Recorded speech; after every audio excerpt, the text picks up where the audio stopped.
अपनी तैयारी मुकम्मल करके स्विट्जरलैंड चले जाते हैं। इधर जाविर कर्रन से कहता है आज के बाद हम सिवा को जलाने के लिए मिलने का कोई प्लान नहीं बनाएंगे क्योंकि मुझे डर लग रहा है कहीं सवा ये हिसाबात समझकर हमेशा के लिए जकिया के पास चली गई तो उसे वापस लाना मेरे लिए बहुत मुश्किल होगा। ये सोच कर कर्रन के तन बदन में आग लग जाती है क्योंकि वो हरगुज नहीं चाहती जाविर उसे जदा हो और दूसरी तरह उधर का सोचती है उस वक्त को हासिल करने के लिए मुझे मोम का पता काट करना होगा। अगर ये इस दुनिया से चली गई तो मुझे मौका मिल जाएगा इस वक्त के करीब रहने का। मोम के जाते ही मेरे पास रहने के लिए कोई सहारा नहीं रहेगा तो इस वक्त मजबूर होकर मुझसे निकाह करने के लिए राजी हो जाएगा। ये सोचते हुए जुर्का जकिया को जान से मारने का प्लान बनाती है। दूसरी तरह करन सिवा को रास्ते से हटाने के लिए अपने खास आदमी को कॉल करके कहती है एक लड़की की पिक्चर भेज रही हूं, उसे किडनैप करके जान से मार दो। काम होने के बाद तुम्हें कितनी रकम चाहिए मिल जाएगी। ये आदमी पिक्चर देख लालच में आकर सिवा पर कड़ी नजर रखना शुरू कर देता है। यहां जारा की बात सुनकर जाविर चंद लम्हों के लिए खामोश हो जाता है। उसके जहन में फौरन सिवा का ख्याल आता है जिसने हर मुश्किल वक्त में सबका साथ दिया था। जारा नम आंखों से कहती है अगर सिवा वक्त पर न पहुंचती तो शायद आज मैं और मेरा बच्चा दोनों किसी बड़ी मुसीबत में होते। उसने अपनी जान की परवाह किए बगैर हमारी मदद की।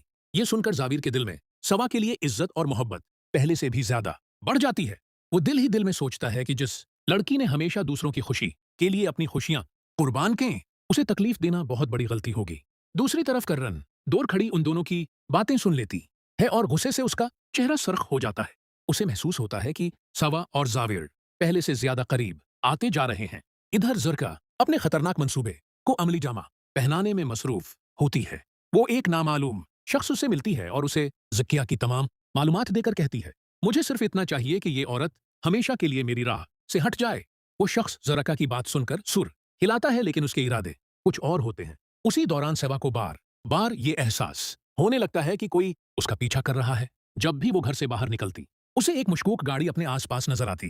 पहले तो वो उसे अपना वहम समझती है लेकिन फिर एक दिन वही गाड़ी उसके बिल्कुल करीब आकर रख जाती है। सवा घबरा जाती है और फौरन वहां से निकलने की कोशिश करती है। दूसरी तरफ उसवत को भी जुर्का की हरकतों पर शक होने लगता है।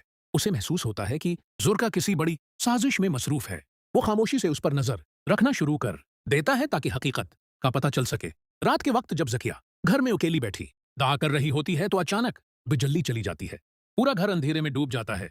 जकिया जैसे ही मोमबत्ती जलाने के लिए उठती है उसे घर के बाहर किसी के कदमों की आवाज सुनाई देती है। उसका दिल जोर जोर से धड़कने लगता है। इधर सिवा भी बेचैन हो जाती है। न जाने क्यों उसे महसूस होता है कि उसकी माँ किसी खतरे में है। वो फौरन जकिया को फोन करती है लेकिन फोन नहीं मिलता। ये बात उसे मजीद परेशान कर देती है।